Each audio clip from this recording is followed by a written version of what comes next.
Hi guys, welcome back to my channel. Guys, നമ്മൾ ഇന്ന് discuss ചെയ്യാൻ വേണ്ടി പോകുന്നത് ട്രാൻസ്ഫർ റൂമേഴ്സുമായിട്ടുള്ള വീഡിയോസാണ് നമ്മൾ ഇന്ന് ചെയ്യാൻ വേണ്ടി പോകുന്നത്. ആദ്യം തന്നെ AC മിലാൻ താരം എമർസൺ റോയൽസിന് വേണ്ടി ഗാലറ്ററാസ് രംഗത്ത് വന്നതായിട്ടാണ് അറിയാൻ വേണ്ടി സാധിച്ചത്.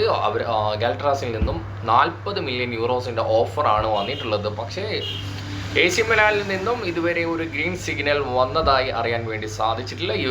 പക്ഷേ ഈ ഒരു ഡീൽ നടക്കാനുള്ള സാധ്യത വളരെ കൂടുതലാണ്. അതുകൊണ്ടായിരിക്കണം മാൻ സിറ്റി താരം കെയ്ൽ വാൽക്കറെ AC മിലാൻ സൈൻ ചെയ്യാൻ വേണ്ടി ട്രൈ ചെയ്തുകൊണ്ടിരിക്കുന്നത്. കാത്തിരുന്ന് കാണാം. ഈ ഒരു പ്ലെയറിൻ്റെ പെർഫോമൻസ് വൈസ് അത്യാവശ്യം നല്ല രീതിയിലുള്ള ഒരു പെർഫോമൻസ് ആണ് AC മിലാനിൽ നിന്നും കാഴ്ചവെച്ചു കൊണ്ടിരിക്കുന്നത്. പക്ഷേ ഗാലറ്ററാസി പോലെയുള്ള ക്ലബിലേക്ക് പോകുന്നത് ഫ്യൂച്ചറിൽ അത്ര വലിയൊരു നല്ലൊരു ഡിസിഷനായിട്ട് എനിക്ക് തോന്നുന്നില്ല.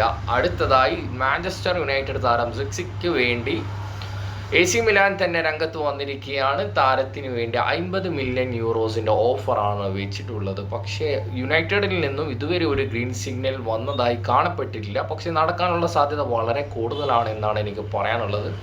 അത്ര വലിയൊരു മികച്ച രീതിയിലുള്ള പെർഫോമൻസ് ഒന്നുമല്ല ഈ ഒരു താരത്തിൽ നിന്നും കാണാൻ വേണ്ടി സാധിച്ചത്. അടുത്തതായി വളരെ സങ്കടത്തോടു കൂടിയാണ് ഞാൻ പറയുന്നത്, മാർക്കോസ് റാഷ്ഫോർഡിന് വേണ്ടി 50 മില്യൺ യൂറോസിൻ്റെ ഓഫറുമായിട്ട് ബാഴ്സലോണ രംഗത്ത് വന്നിരിക്കുകയാണ്. ഇതുവരെ വന്ന ഓഫറിൽ നിന്നും എന്തുകൊണ്ടും ബെറ്റർ ഓഫറായിട്ട് തന്നെയാണ് എനിക്കും തോന്നുന്നത്. ബാഴ്സലോണ പോലെയുള്ളൊരു ക്ലബിലേക്ക് മൂവ് ചെയ്യാൻ സാധിക്കുകയാണെങ്കിൽ റാഷ്ഫോർഡിനെ സംബന്ധിച്ചിടത്തോളം കരിയറിൽ നല്ല രീതിയിൽ അത് ഗുണം ചെയ്യും എന്ന് തന്നെയാണ് എനിക്ക് പറയാനുള്ളത്.